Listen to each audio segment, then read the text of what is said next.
Thanks everyone for joining us. This is our second episode of Innovative Locations. So for those who don't know, we started this series after recognizing we at ARCO, we work with a range of impressive, innovative concepts, and that includes Toca Social, which is the world's first soccer-based entertainment concept, and it's opening its first venue in London this summer. Currently, we're the design builder for their upcoming Toca Social U.S. headquarters, which is in Dallas. That's finishing later this year. And we've also completed work for the parent company of Toca Football Group on Toca Sport, which is another business unit that focuses more on soccer training. We're really excited today to be welcoming Zach Shor. Zach is the Senior Vice President of the U.S. Division of Toca Social, and his background includes quickly rising the ranks over at Topgolf in their department, where he oversaw their expansion for several years. And then following that, he switched gears over to GameStop, where he was the managing director of entertainment, and then eventually became their head of innovation. And of course, today he's at Toca Social. So, Zach, I have to ask: are you a soccer fan? What drew you to Toca Social, and how did you get involved? Yeah, I got to tell you, first of all, thanks for having me on. I think these things are really fun. I am not a soccer fan, but I also wasn't a golfer when I worked at Topgolf, not a gamer working at GameStop. What drew me to Toca Social and Toca in general as a business is first and foremost the people. Like there are some really phenomenal people that are on the team. And when you have the right people, you can make most concepts work. But I think what's really exciting about Toca and Toca Social is just how quickly the sport of soccer is growing. Whether I'm a fan or not, I'm probably the only person in the whole company that doesn't have a Premier League team that they follow.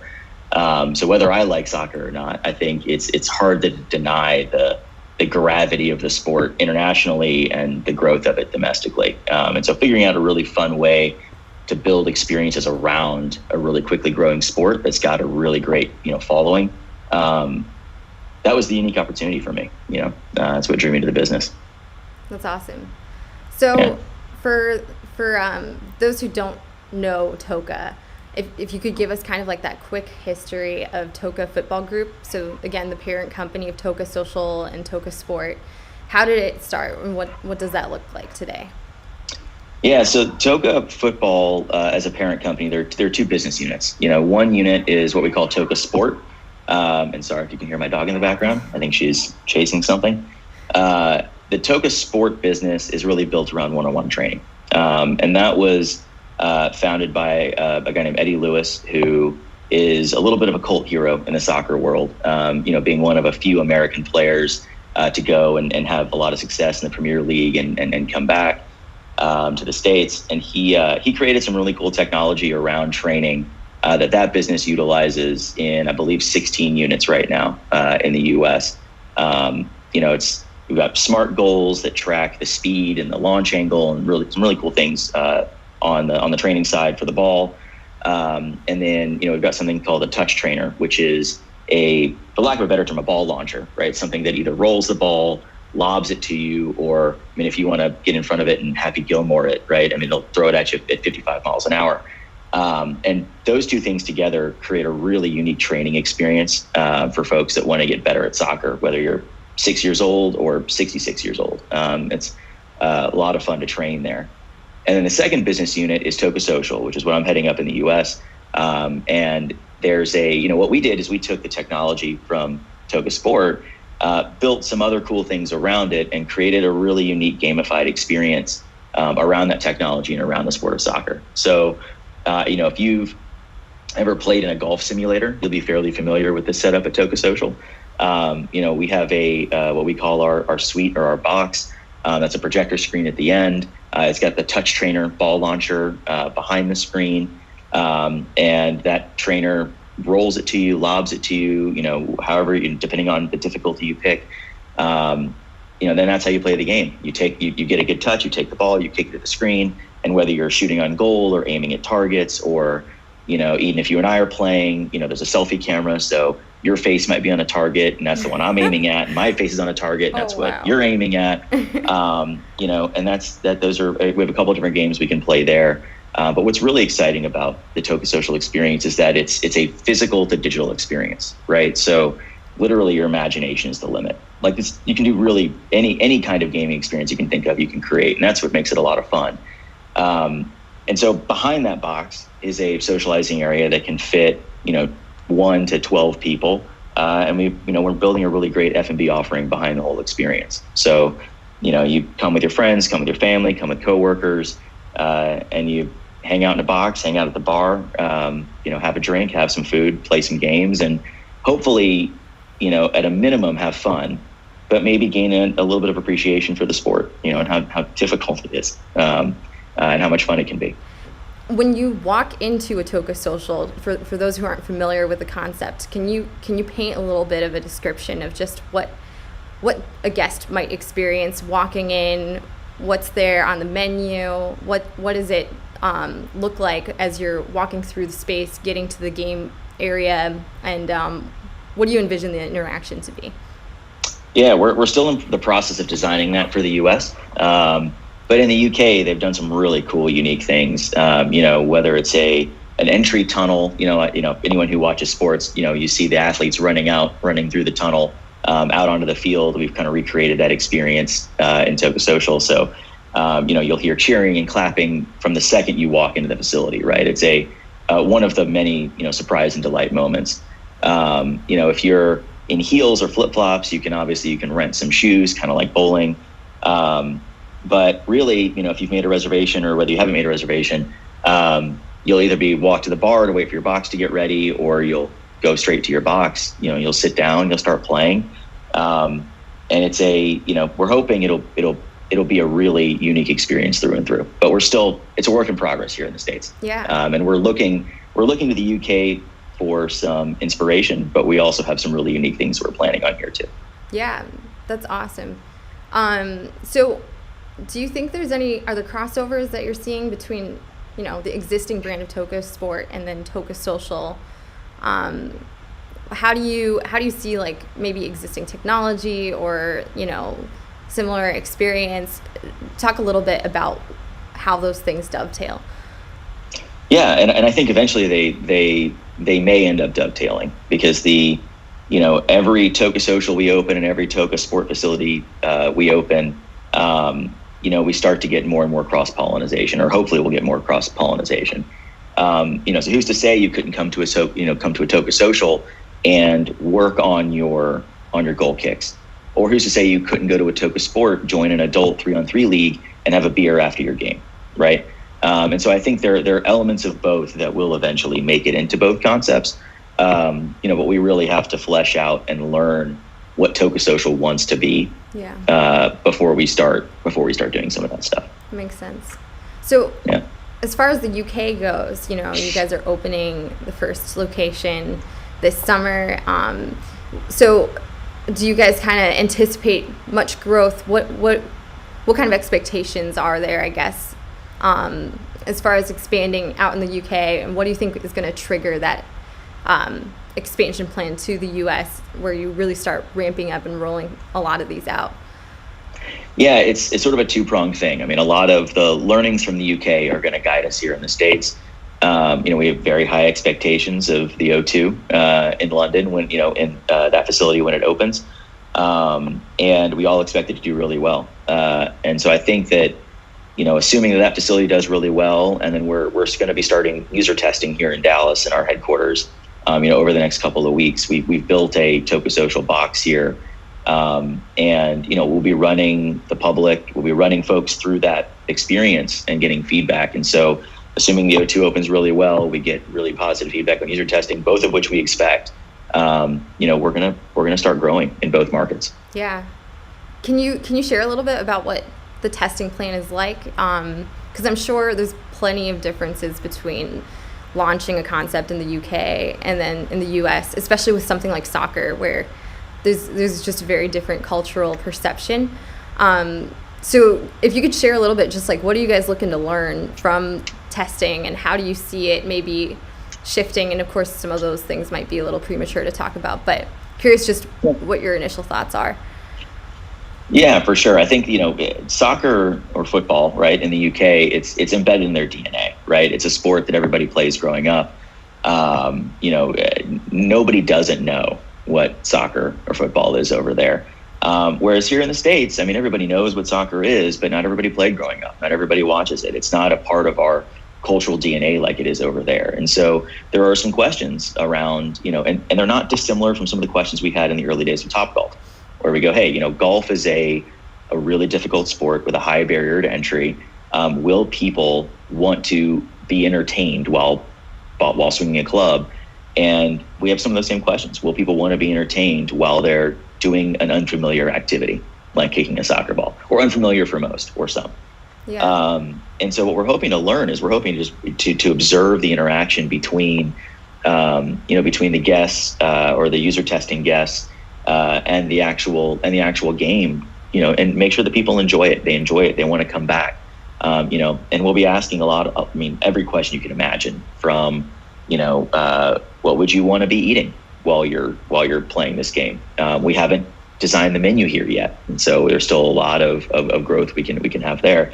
How often would you come back? What other kinds of games would you want to see? Right? Like right now, our games are kind of single session, competitive, socially competitive games. Yeah. Would you want to see games where you could continue your progress at a future session? Right?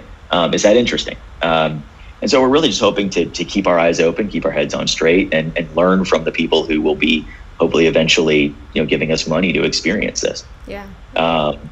Do you anticipate? Oh, sorry. I was going to ask a little bit more into like the differences between the UK and the US. Just how do you anticipate if there are any sort of like gut feelings for modifications to the game to the US? Like, if you could talk a little bit about that. Any specifics around how you think the game might look a little bit different here than maybe in the UK? Yeah, I think we've done a lot of quantitative research on this, on how people view the sport and view entertainment. And there are really one or two big takeaways that I think we're going to work on here. I think the first one comes in the design, the interior design. I think here, and I keep drawing parallels to Topgolf, but it was a large part of my career. Yeah. If you walked into a Topgolf and it was, just green jackets and golf tees and pictures of old golfers, if you don't like golf, that might be kind of an intimidating experience for you, right? We're same with Toca Social. If you walk in and it's just all these Premier League teams that you've never heard of and all these soccer players you've never seen before, and just the way you build out the space, as a non-soccer fan, I'd be like, hey, I'm not a soccer fan. This isn't for me. So I've already turned myself off before I've even tried the game, which really is an entertainment experience driven by the sport of soccer. It's not a soccer experience per se, right? And so that's the first one. And the second one will be in the game. So we're going to learn a lot about this from user testing. In the UK, everyone grew up playing soccer. So the average UK citizen is probably better at kicking a ball than the average US citizen. And so are the games too difficult, right? Do we need to bring it back to basics and take a game like horse that everybody played, in basketball growing up in PE? Do we adapt horse to soccer as just an easier entry point right into the game?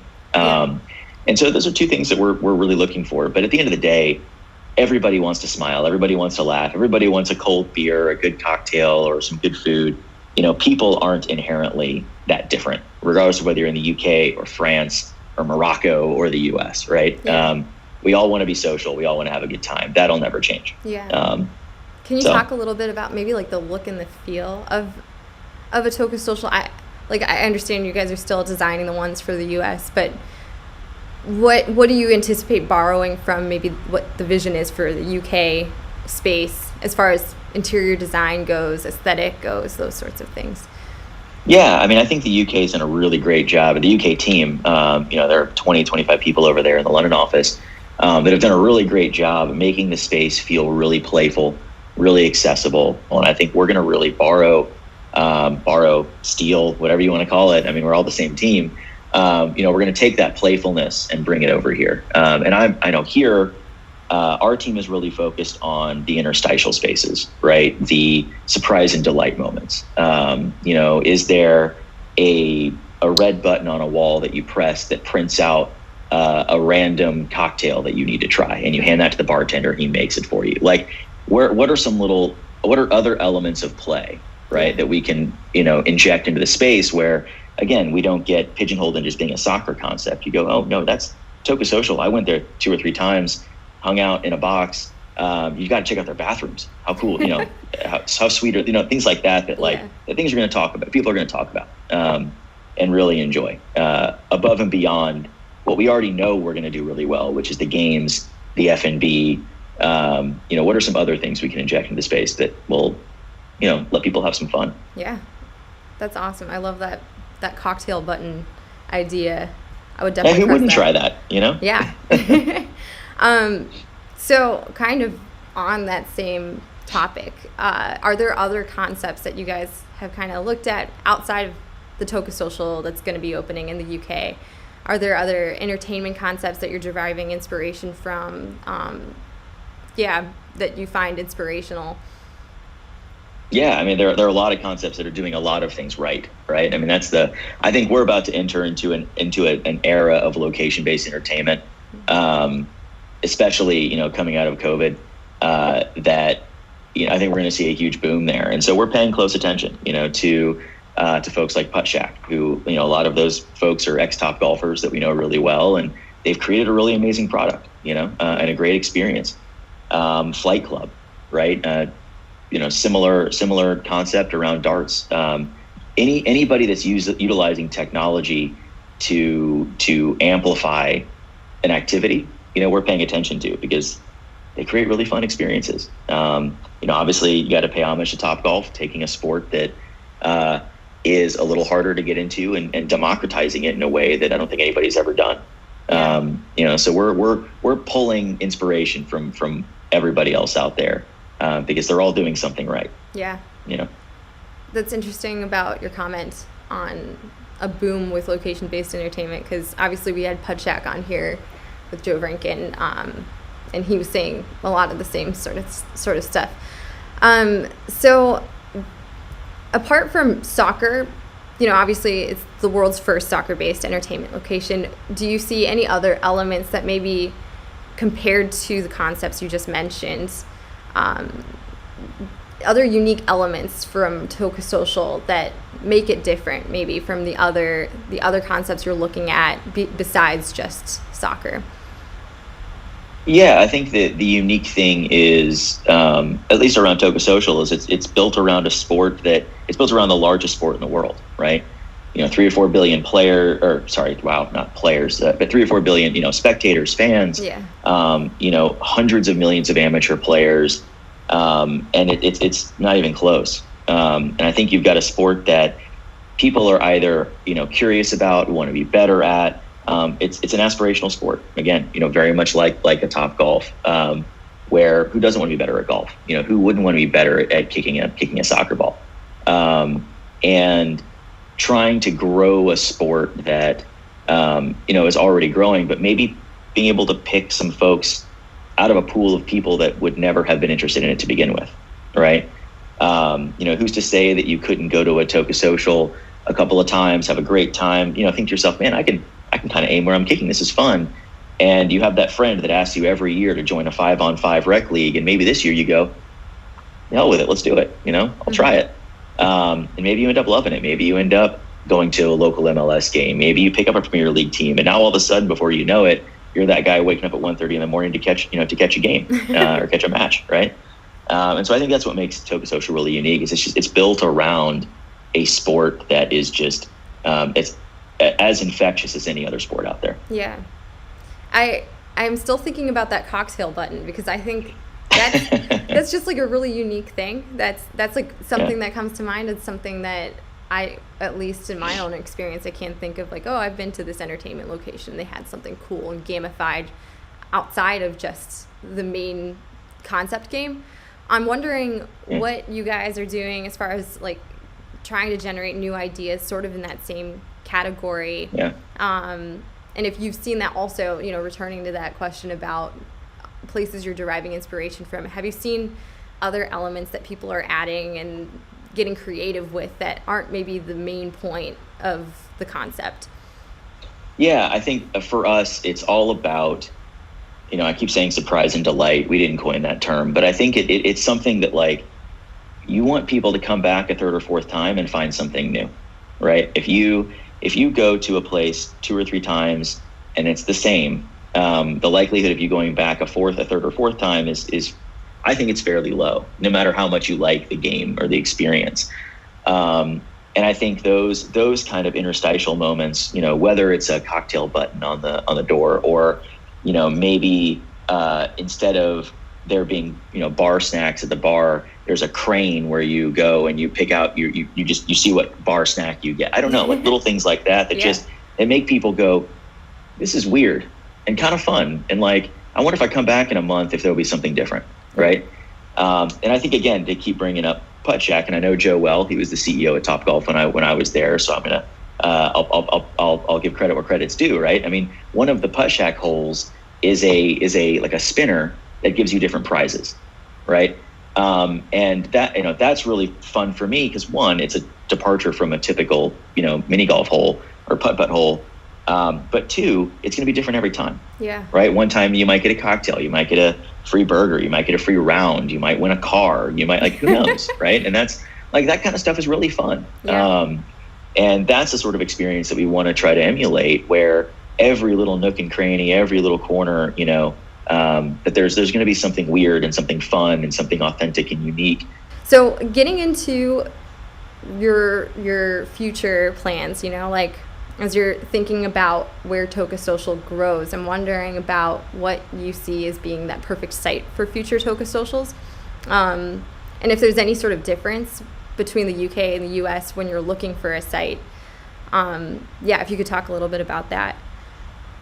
Yeah, I think the biggest difference is, the UK, folks in the UK tend to be more okay socializing in malls and shopping centers. So they're, they're looking at some of the larger like gravitational developments that I think just haven't quite gotten there in the US. Like there are some really big, great developments here, but, putting a Toca Social in a mall right now is something that would make me a little bit nervous. Just because I don't know if people want to stay at a mall until 2 a.m, right? So right now we're really focused on, heavily focused on urban sites. We look at anything between 30 and 40,000 square feet, depending on the size, because the boxes are pretty big. They're about 14 feet wide, by about 12 feet tall, and they're about 38 feet long. Column spacing is really important to us. Ceiling clear height's really important to us.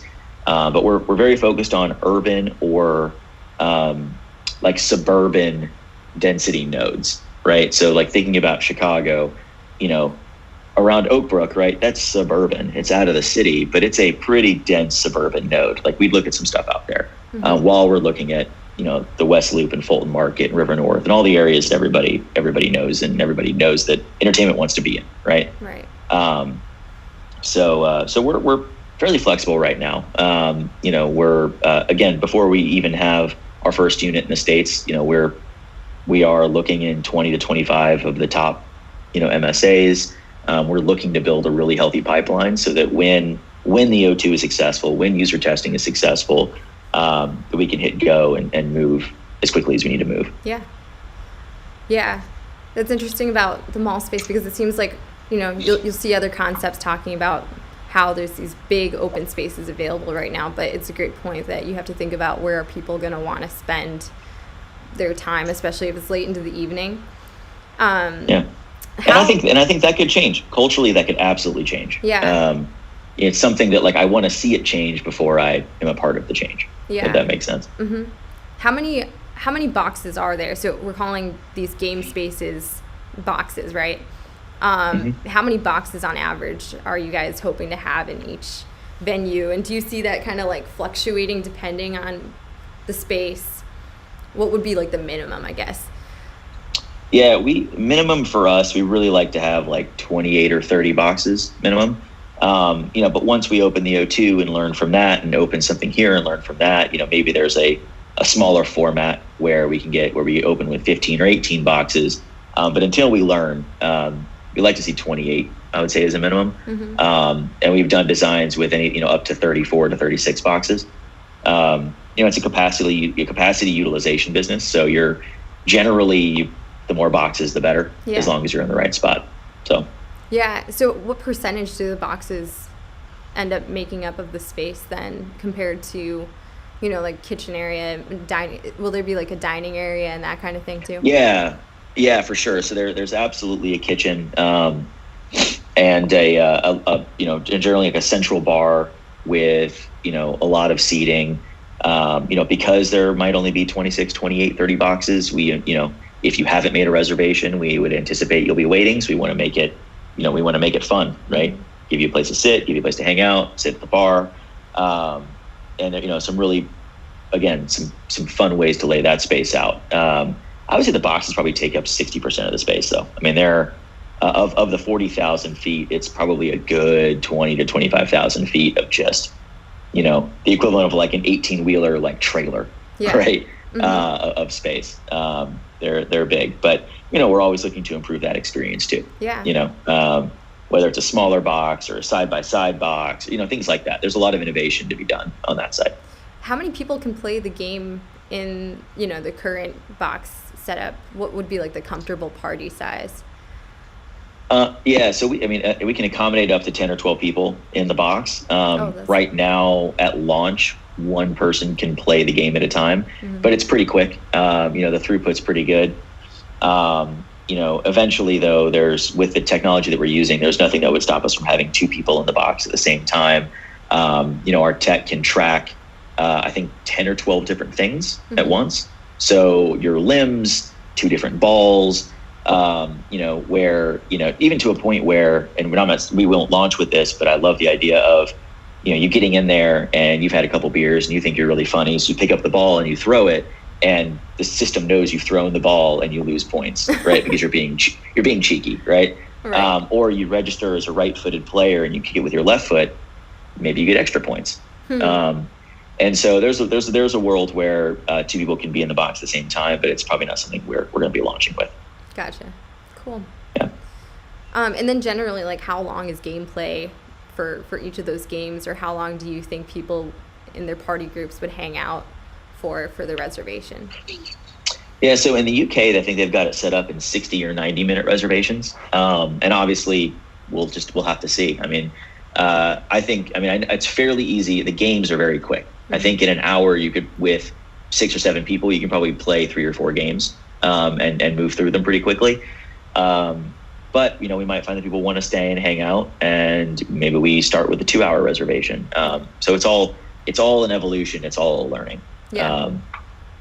Yeah. So then what are your expectations, I guess, for the future of entertainment in general? Like, how do you see the landscape changing?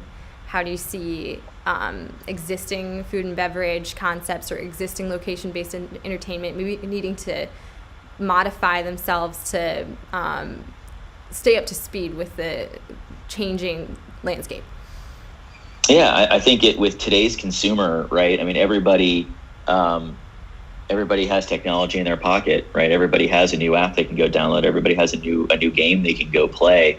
And so I think just keeping the concepts fresh, right? I don't think it's radical. I don't think it's anything crazy, but I think that, for something like Toca Social, having a regular cadence for game releases, right?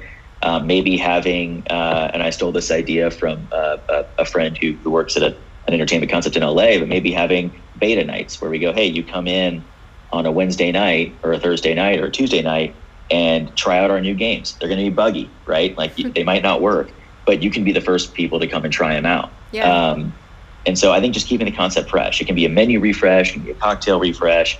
But I think whatever your thing is, whatever your game, whatever your experience is, making sure that it stays fresh. Through new holes at Putt Shack, new games at Flight Club, new games at Toca Social, new ways to play the game. I think that's a big deal. And just new experiences. And that's going to be the biggest thing. Yeah. What would you say are the risks involved with a concept specifically like yours, soccer based? You're the first ones to it, making soccer this high-end entertainment experience. What kind of risks are you anticipating? How are you looking to mitigate them in your strategy? Yeah, I think making sure that we're creating an experience that people want to do, right? I mean, it sounds really stupid to say it like that, but like, I don't view location-based entertainment as the risk. I view, do people want to entertain themselves while playing soccer, right? That's the biggest risk. And the way we're mitigating that is we're going to see what happens in the UK, and we're going to do a lot of user testing here in Dallas, grabbing groups from every walk of life and getting as much feedback as we can on the games, on the menu when we start getting there, on the interior design when we start getting there. And I mean, that's how I think that if people are open to the idea of socializing while kicking a soccer ball, I think we'll be fine. So the last question for me anyway is, what knowledge would you want to impart on maybe other people who are entering this space, entrepreneurs who have a great idea of what location-based entertainment concept they could launch? What would you want to say from your overall experience at Toca Social and also before? Yeah, I think it would be, don't get caught in analysis paralysis, right? Like don't overthink it. To get 80% of the information and make the decision, right? I think the one thing that can hold a lot of, and this isn't just in entertainment, this is just in any business, right? If you need 100% of the information, you're never going to get it. Mm-hmm. No decision's ever going to be perfect. And those who are willing to make the big decisions and make them with as much information as they can get, they're the ones that are first to market. They're the ones that will, that will create experiences and create situations where they're not afraid to fail. Yeah. Get as much information as you can, make the decision, go do it. Stuff's going to get screwed up. You're going to mess some stuff up. Like nobody's perfect. We expect to mess a lot of stuff up. But the key is you learn from it, you make it better, and just go do it. I mean, if we waited for 100% of the information, we'd be opening our Toca Social in 2026, right? I mean, it just doesn't make any sense. Sometimes you just got to hit go. Yep. And that'd be my advice. That's great feedback. Yeah. The only way you learn, really, Yeah. What's the Silicon Valley phrase? Move fast, break things. That's the way you exactly. Yeah. That's exactly right. But it's always a balance. You got to figure out what the right balance is. Don't be reckless, but there is at some point you gotta just go. Right. Break some things, not all of them. Exactly.